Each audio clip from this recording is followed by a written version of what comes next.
Hello and welcome to Ravens Rundown by Chat Sports. I'm your host, Jeremy Beadling, and not going to lie to you, Ravens fans, this was a tough one to watch. I mean, the blow really hit yesterday when we got the news that Tyler Huntley was out.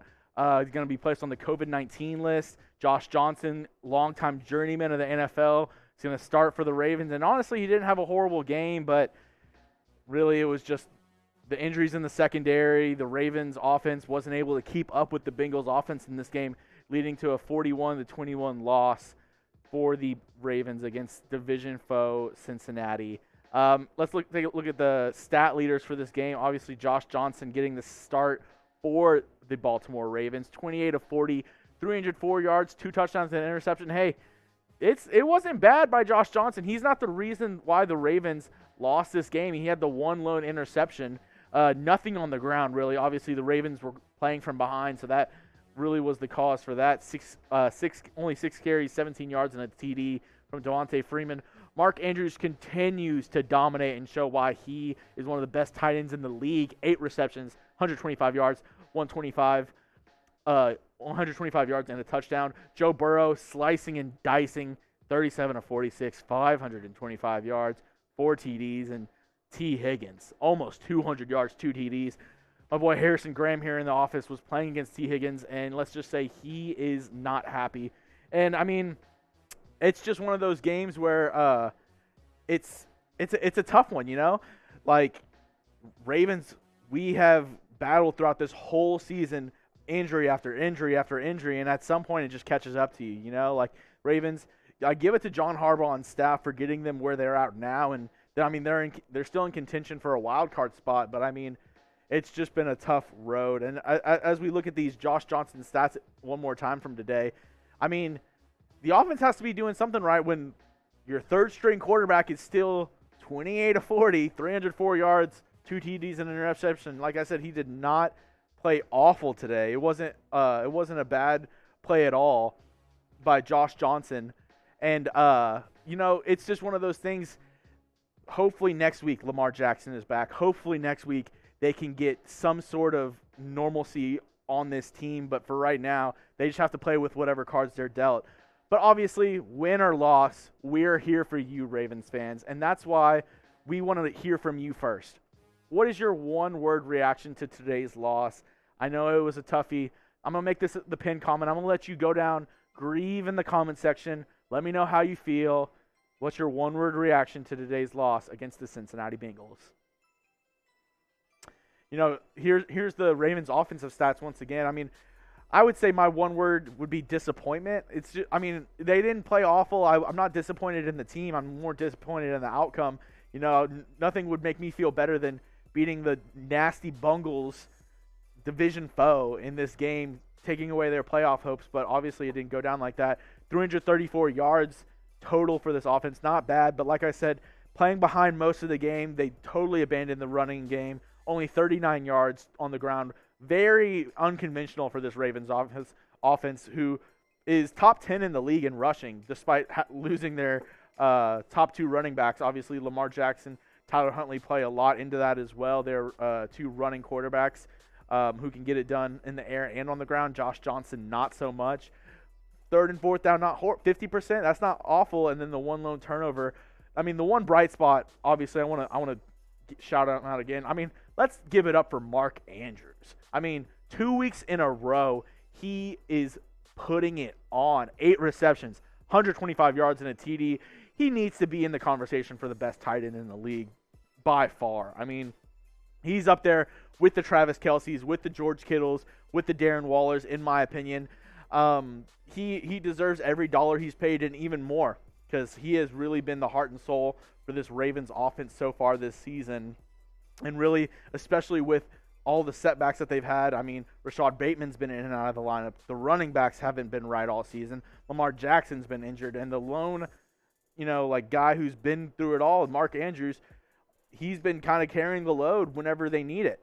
But you know what else carries the load? We do in Ravens News and Rumors. We are here for you 24/7, 365. We are giving it to you straight. Bengals or Ravens news, Ravens rumors, Ravens updates, Ravens game recaps. We are the channel for you. go around and hit that big red subscribe button and join the Ravens flock. Now, another guy I want to give a quick shout out to, James Crochet out of SMU, right around the corner from us here in Dallas. He really showed out today. 7 targets, 7 receptions, 76 yards. He's been somebody that the Ravens have been waiting to kind of bring up to speed, been waiting to have that impact game. He had a good game today. 7 targets, 7 receptions. You can't do any better than that as a wide receiver. He got every single ball that was thrown to him, 76 yards. He is a nice, shifty receiver, slot guy, kind of smaller, 5'11", smaller frame, but can really do some damage for you if he's able to put in work from the slot. Now we move over to the Ravens defense, and yeah, it's not pretty. I mean, we'll talk about it here in a second, but you lose Anthony Averett in the middle of the game. He was carted off the field with a chest injury and obviously 498 passing yards. That's not what you want to see if you're a Ravens defense. And I mean, they were able to keep Aaron Rodgers somewhat in check last week, but with Joe Burrow and Jamar Chase and T. Higgins connecting a lot this game, it was rough sledding for the Ravens defense. Patrick Queen still all over the field, but as you see, there's nothing you can really do. They were down to Darryl Worley, who they signed a week ago. About a week ago. They signed him about a week ago, and he was starting on the field for your Ravens secondary. And like I said, you can throw it up on the screen, Petey. Anthony Averett, the starting cornerback for the Ravens, was carted off the field with a chest injury, was not able to return. We don't have, as of filming, we don't have any more updates on him yet, but looked like it was a left chest injury, maybe rib area. So, we'll have to see where he's at for next week. Obviously, this was a rough one. They didn't give up. The Ravens never gave up. They were fighting to the end with their third-string quarterback. But I want to hear from you. What do you have to say about the Ravens' performance so far? A, B, C, D, or F? Get in the comments and let me know how did the Ravens play this week. I personally, I'm going to give it C+, like C+ for effort. They did a really good job and really hung in there, even though they were playing a more prolific offense with a lot of their guys sitting out. Now to the big question that we all want to know. How is Lamar Jackson doing?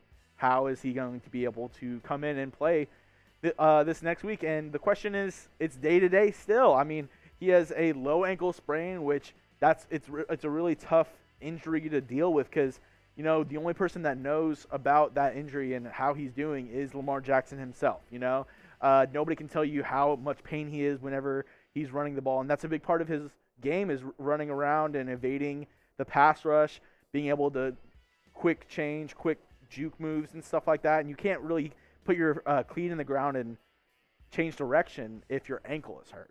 So it's going to be really game time decision for him this next week again, as the Ravens need to win these next two games to get in the wild card spot as we look at the updated AFC playoff picture after the noon games on Sunday. Ravens sitting there with the Chargers at 8-7, right behind the Pittsburgh Steelers, who are 7-6-1. That tie is really doing them well right now against the Lions. They're probably like, whew. At the moment, they were probably really pissed that they lost to the Lions. But now, sitting there 7-6-1 in the 7 seed, you can't be that mad. And as we look at the AFC North standings right now, Bengals obviously take the lead, 9-6. Pittsburgh Steelers 7-6-1, still awaiting their game today. Do they play today or do they play on Monday Night Football? Yep. Oh, yep. They're playing the Chiefs right now as we film, so we'll be able to see the outcome of that game. I believe if they lose, they I don't know if they fall out. Okay, yeah. But it's still a tough race, and like I said, if you've been watching a couple of the videos the past week, the Ravens need to win 2 games in their end, and that's still the case. They need to win their next 2 games in their end. So last question of the video, I want to hear from you. I have not wavered. I still think this team can make the playoffs, and I still think they will, even though they have had easily by far the most injuries by anybody in the NFL. I'm going to smash my Y for yes. What do you say? Will the Ravens make the playoffs? Type Y for yes, type Inferno. I'll be looking down in the comments.